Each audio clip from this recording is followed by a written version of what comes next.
On June 13, 1967, the State Board of Education selected Dyersburg for the location of the second community college in West Tennessee. Dr. E.B. Eller, educator and former Assistant Commissioner of Instruction in the State Department of Education, was selected as the first president. He filled this position from December 18th of 1968 until June 30th of 1981, at which time he was awarded President Emeritus status upon his retirement. Dr. Eller who was the first president of Dyersburg State and was appointed in February of 1969, had a pretty ominous job. He had to get the college opened, finished, open, hire all the faculty, staff, get the program set up, the library set up, meet all the requirements of a school. And it was quite an awesome project. His first job was to find the temporary offices, and he did. The first office, and the one in which he and Larry York, the first business manager, were located, was on the south end of Parr Avenue on the college property. There was another house that was just down the road further north, and it was used for offices for the faculty and staff as they were appointed, and other people as they came to work, and rapidly became very crowded, especially with the library books arriving, and all the bookstore was being equipped, and it was because all the books had to be ordered for fall. I'm really looking forward to being a part of this anniversary, knowing what Dyersburg State has done. I mean, the beautiful history that it has, the contact that it has made with people all over this area, and I'm just proud that I had a part in it, you know. And I'm proud to be here, really, to see it all, you know, happen this way, and to take a part in this great celebration, definitely. In February of 1969, temporary offices were opened in a small frame building on the east portion of the campus. A classroom building was completed by the fall of 1969, and an additional building was ready by the end of the year. The first class graduated in June of 1971. I'm Danny Walden, and I was a member of the charter class at Dyersburg State Community College when the college opened 50 years ago in 1969. I've been very fortunate to have lived here most all my life and experienced living in Dyersburg and Dyer County and learning and experiencing higher education starting in the college back in 1969. I played basketball out there. I was elected the class president for the first charter class, and went on to get a master's degree in education and had a successful career in education. Dyersburg State's meant a lot to me because of the foundation that it has given me. Dyersburg State formed a basketball team during the first year of classes.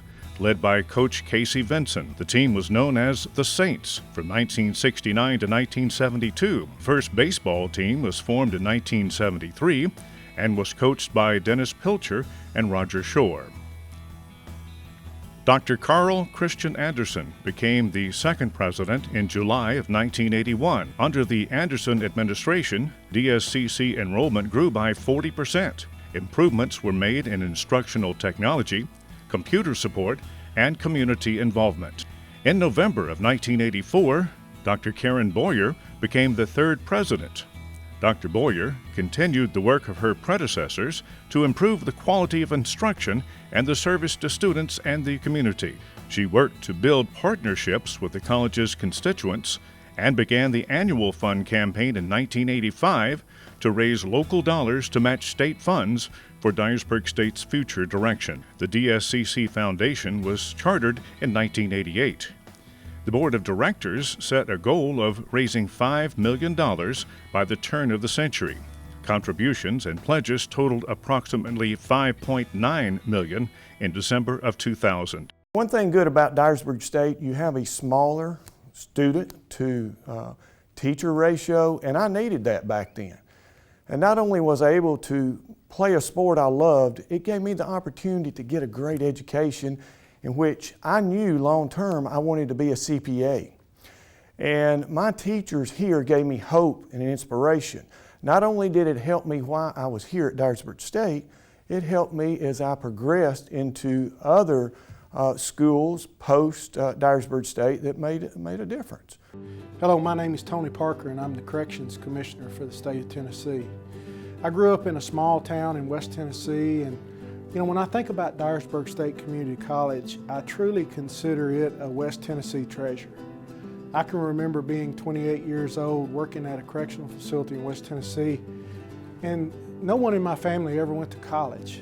And I can remember the feelings of uncertainty and the possibilities of going back to school and attending a college. I went to Dyersburg State, and I can say they always were very accommodating, friendly, and really worked with someone like myself who had a full-time job. Mary McCauley, one that comes to mind, an English professor, who really went above and beyond to help people, new students, sometimes non-traditional students, as I've mentioned, come in and feel right at home in a classroom that sometimes had 30 to 40 people in it, and most of them were not as old as I was. But I'll say this, Dyersburg State Community College has meant so much to my career. It was my true starting point in secondary education. And without Dyersburg State Community College, I wouldn't be where I'm at today, and certainly wouldn't have the education that I have today. With the renovation of the gymnasium in 1988, along came a new name change for Dyersburg State athletic teams. The team mascot officially became the Bald Eagle in 1988, and they have been known as the Dyersburg State Eagles ever since. The Gibson County Center, located adjacent to Peabody High School in Trenton, was opened on December 19th of 1991. Classes began in January of 1992. In 1994, the Tennessee Higher Education Commission approved the establishment of an educational center in Gibson County. Since the center opened in 1992, 1,654 certificates and degrees have been awarded to students enrolled, and over 7,400 students have attended classes there. Becoming a student at Dyersburg State, it opened a door for endless opportunities for me. I got to do things that I would have never dreamed of, like participating in the study abroad program, being able to travel to another country. I met many amazing students, amazing faculty members, amazing staff members, and I got to do things I never imagined and dreamed of. In August of 1992, a leased facility was opened in Covington. Day and evening classes were offered at this new location. Evening classes continued to be offered at Covington and Munford High Schools. Land use and facility plans were proposed in 1993 for the 64-acre site purchased by the Tipton County Education Task Force for Dyersburg State's use. A groundbreaking ceremony for Phase 1 took place on November 17th of 1994. The new Tipton County Center opened on February 26th of 1996 and was later renamed the Jimmy Nafee Center at Tipton County, in honor of Jimmy Nafee, Speaker Emeritus, Tennessee House of Representatives. Since then, a second phase of that building was constructed. The new millennium saw even more expansion and upgrades at Dyersburg State. In the spring of 2005, Governor Bredesen approved a budget that included funds for construction of the new academic building at the Jimmy Nafee Center and funds to build a new student center and renovate the former student center in Dyersburg.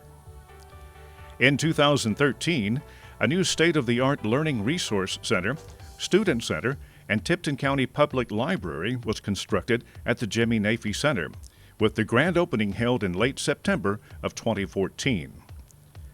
Dyersburg State has educated thousands of students, growing with the highest enrollment of 3,751 students in the fall of 2011. Over the past few years, Dyersburg State has been awarded several improvement grants, which have allowed the college to add new equipment and renovate and add nursing labs, EMS labs, and science labs. It introduced a new paramedic to RN fast-track program during the fall 2016 semester. the first program of its kind between here and Chattanooga. The college offers courses in the arts and sciences, business and technology, and nursing and allied health programs. Instruction is delivered through Zoom technology and traditional online and interactive television classes. It provides continuing education courses to the community and enriches the culture of West Tennessee through its performing and fine arts programs. Throughout these 50 years, Dyersburg State has raised the educational attainment level and improved the quality of life of this region. But the best is yet to come.